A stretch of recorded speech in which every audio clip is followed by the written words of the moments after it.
Good morning to you once again. Thank you so much for joining us for the 15th of August 2024. It is morning at NTV. I am Priscilla Regina Nalwoga.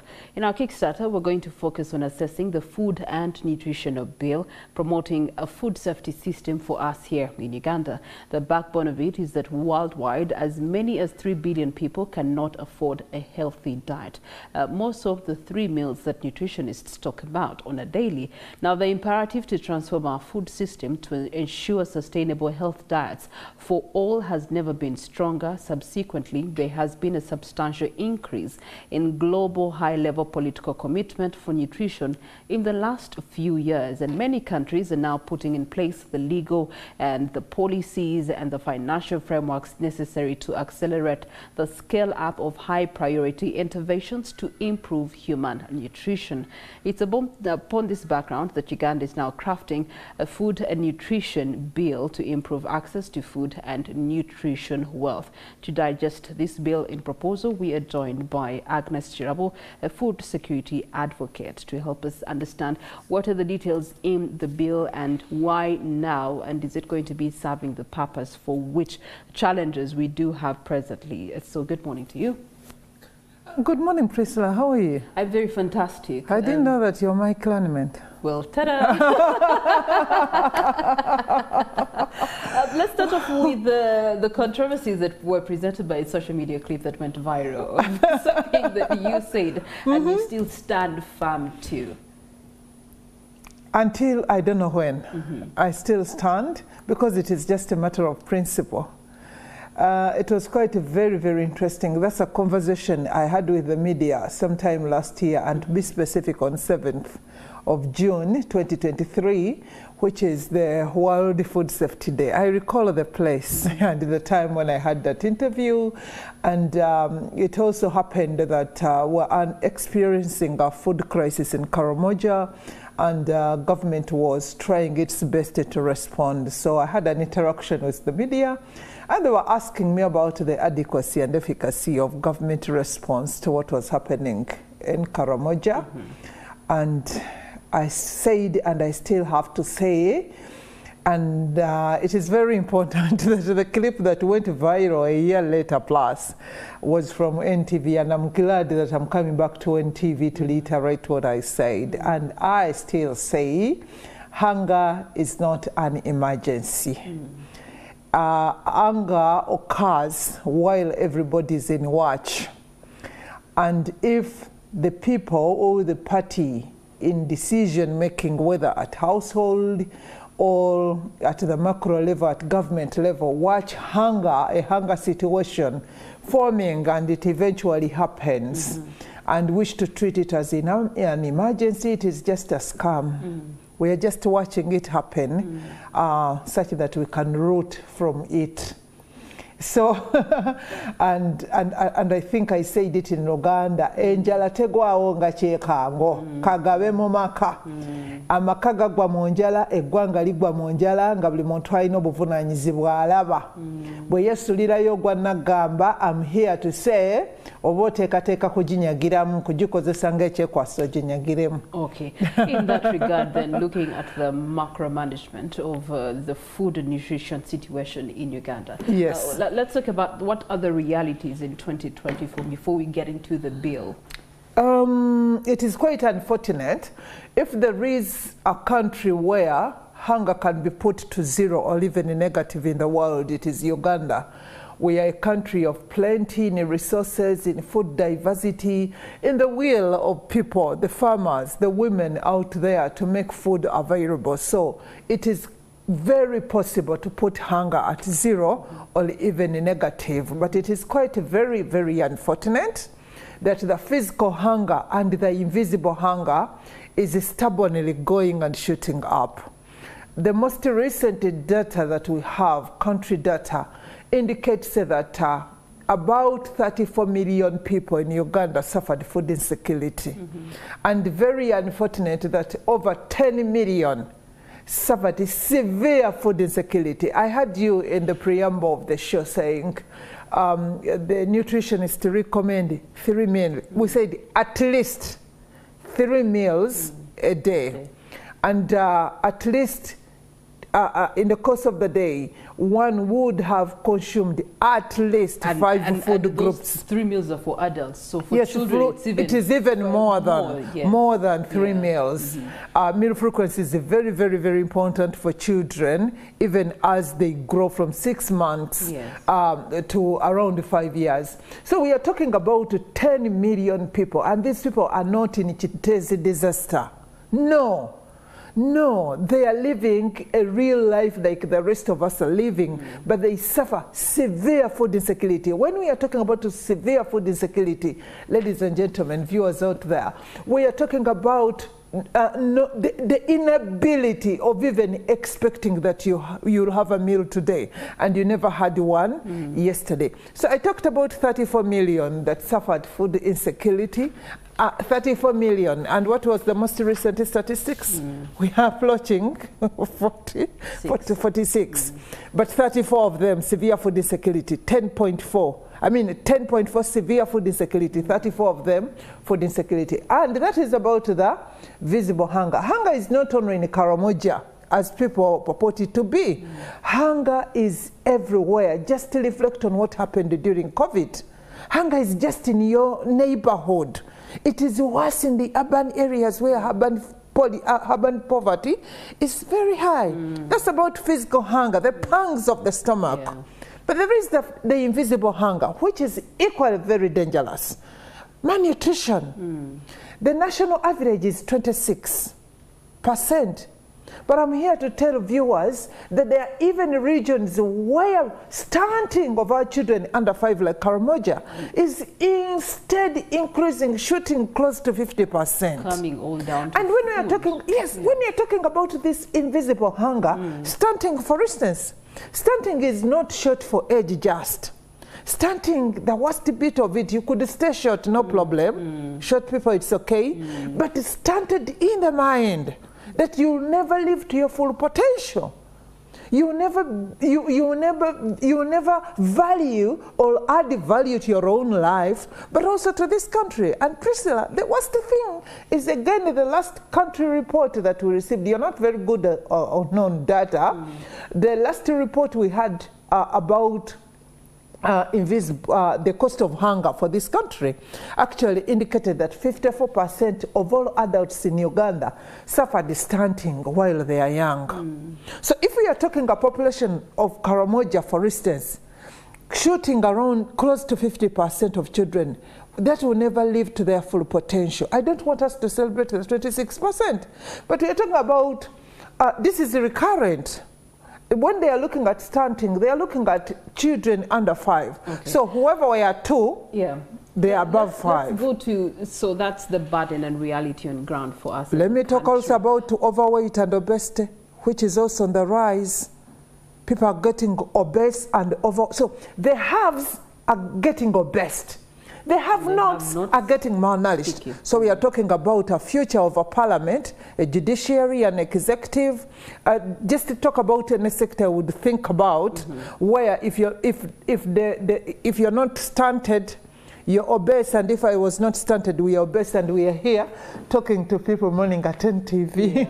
That is the future. Extremes are dangerous on either side. Yes. Last year, Parliamentary Committee on Budget did recommend 400 billion Ugandan shillings to be provided annually for the next 2 years in consideration of food security and related interventions. What has been the realization and actualization of that money on ground? We are yet to see, but you need to understand that 80% of the food produced in this country is produced by smallholder farmers, 7 of whom are women whose average age is 50.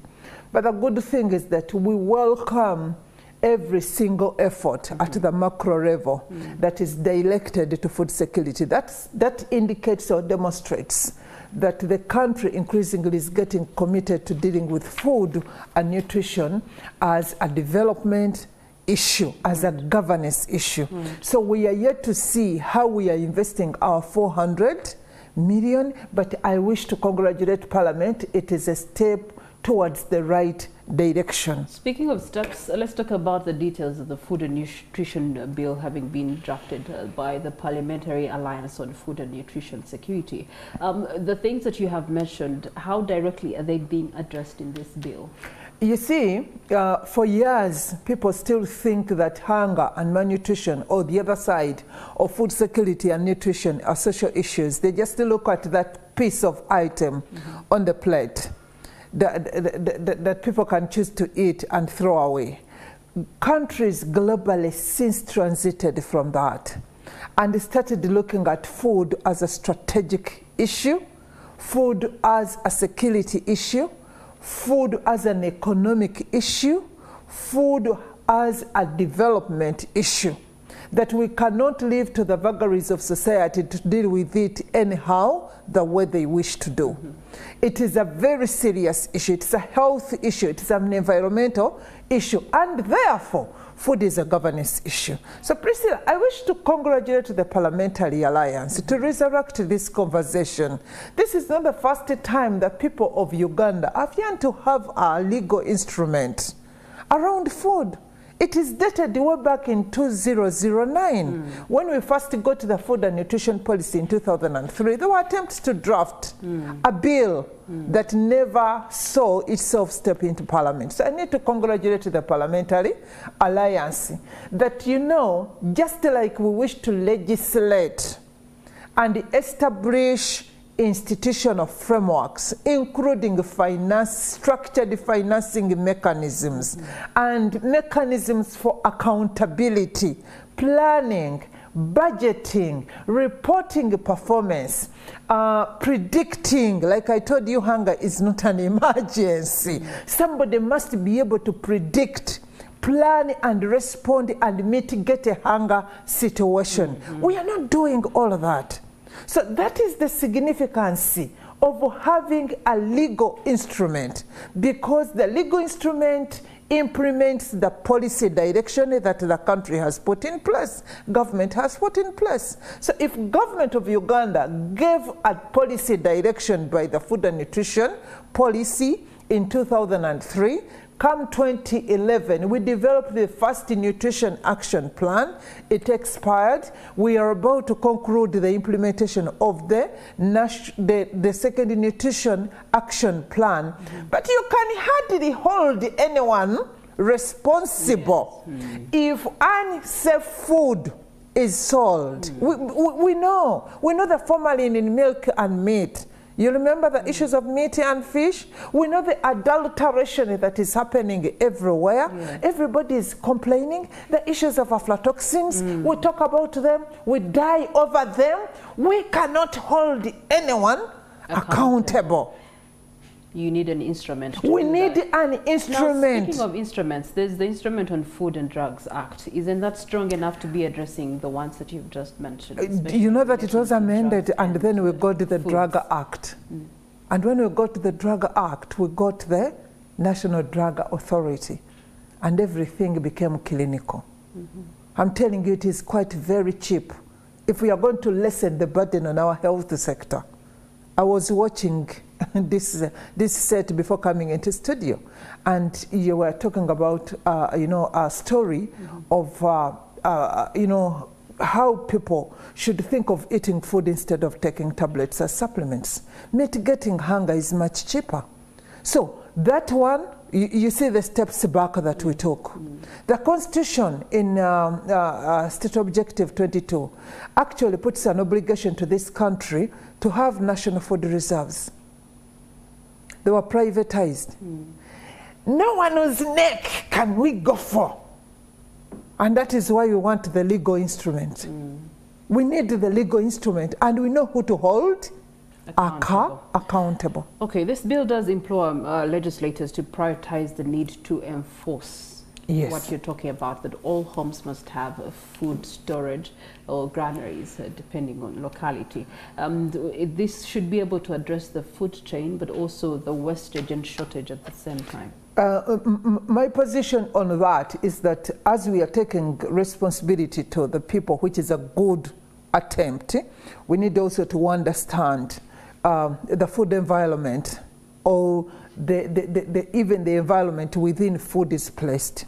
Maybe then food was not a tradable commodity. But if you listen to the outcries at the countryside, people are sleeping in their plantations. people are stealing food. Why? Because food is marketable. I think the principle is there should be reserves of any nature, and not, which may not be granaries, to act as safety nets for people to have food. But for me, this is a personal opinion. Before I come for you, Priscilla, I have to make sure that there are national food reserves, because that's a constitutional obligation. Okay. And when you read the Constitution, it's not using the word will, it is using the word shall. This business of getting into a crisis like we had in COVID, like we had in Ebola, and then I see my government coming out to cry to the public, bring food, which is very dangerous. You know, when you're doing mass food consumption, government has to be very keen in controls. So I saw people carrying food everywhere, and I came out and told government, stop, because you have no control of where people are bringing or picking this food from. And that is the necessity of food reserves. But we also know that the most difficult inflation to deal with is the food inflation. And that is another role the strategic food reserves play. They stabilize the macroeconomics. If the inflation is threatening to shoot up, it is the food reserves, they can even stabilize the school fees, because school administrators claim they buy food from the open market on very volatile prices, and so end up exploiting parents. So in any case, if you have your food reserves, you move the chains. But at the same time, the farmers too are going to have stability and prediction. Between you and me, we cannot wait for a legislation for that to become a reality. I know that post-COVID-19, especially in local government levels, oh yes, we have been seeing initiatives as far as creating community reserves concerned. What has been the impact of those so far? You see, it is a system, and that is why we are talking about food system. By the way, I'm not a food security advocate. I'm a food systems governance specialist. I look at food from a systemic point of view and the issues of governance therein. It is not a matter of putting a structure there. It is a system. The food must have a clear system of how it gets in and it gets out, but also the farmers. We need to know that the farmers entirely depend on what they have produced. So I welcome the provision of looking at the issues of food storage and food reserves from a strategic point of view, both at household, but I equally need it at macro level. It makes all sorts of sense, including business sense for the country, because one of the things that we are suffering is that while there is an abundance, there is a shortage. And that is very dangerous when it comes to grains. When the food prices for grains came down at the start of the year, the grain producing communities could hardly take their children to school. The people in Karamoja were starving. So these are the roles, and I welcome the provision, and I'm very, very happy. But I'm also looking forward to the instrument clarifying on who is responsible for planning. For planning. Now you asked me about the money Parliament appropriated. I had interactions with the late Keith Mukahansi when he was PST in Minister of Finance, and he told me this severally: Agnes, I don't allocate money to shadows. There must be accounting officers, not even institutions, officers. So we need to allocate our 400 million per year, billion per million. Billion. Yes, per year. And we need to know, Priscilla, what had you planned to use that money for? And that one can only be clarified by a legal instrument that bestows so without duty. the legal instrument, even if there's appropriation of funding, it is difficult it cannot move accordingly and meet the purpose thereof, unless they'll be telling us that the 400 billion was used to have mitigation meetings at community level, local government level. So it ends up being administratively spent. Yes, it can be spent on anything. Yeah. And there is a tendency of people think anything is food, which could be. But we need clarity, we need predictions, we need strategic direction. Yes, So and then we all align ourselves as stakeholders along that direction. We need to tell this country of how much food they are expecting this year and where the shortages are going to be. And then government, I have seen other governments, and these are not in Europe.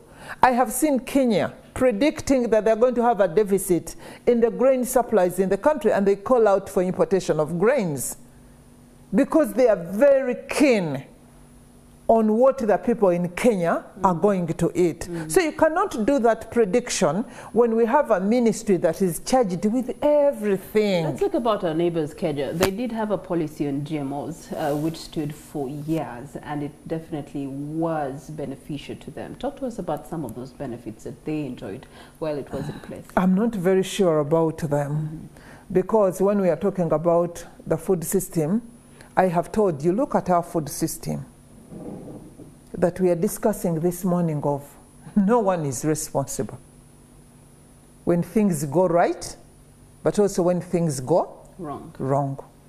But also to inform the system's actors where our needs are. What are our needs, by the way?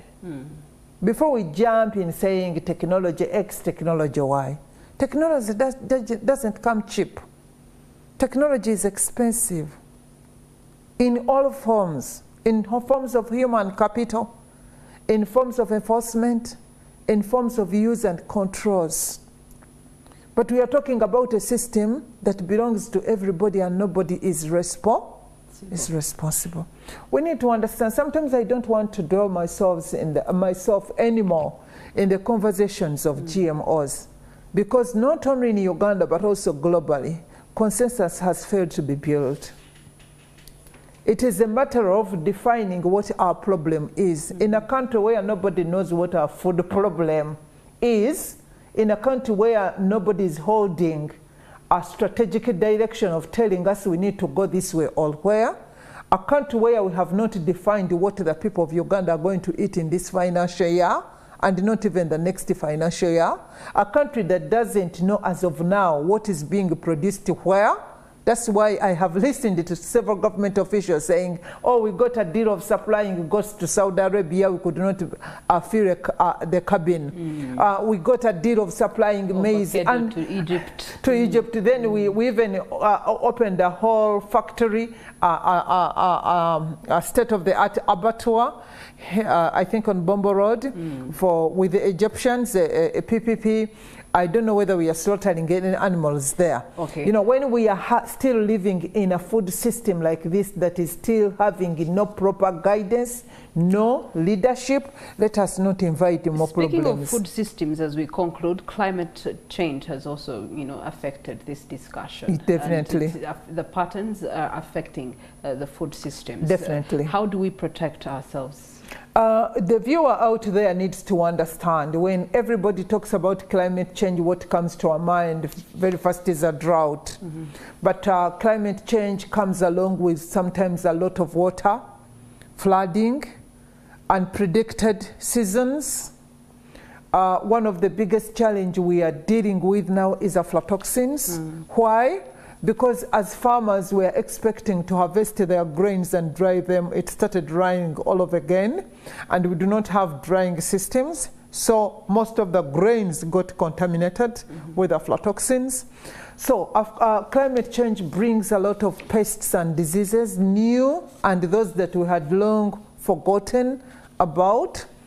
The first casualty of climate change is actually the food system. And thank you, Priscilla, for raising the issue of climate change. It actually necessitates that we need clarity in this country yesterday and leadership in this country yesterday in as far as our food system is concerned, to be able to deal with the new and emerging challenges, including climate change, because nobody should go to bed hungry. All right, nobody should be going to bed hungry, and we have that responsibility from a micro level to a macro level. That brings us to the end of this discussion. Thankful to Agnes for her inputs, and of course we will be engaging with her and other leaders thereby through the food system and food security systems and networks to be able to follow up on the food and nutrition bill being drafted and proposed on the floors of Parliament. That brings us to the end of we go into a break. We return with more conversations. Do stay with us.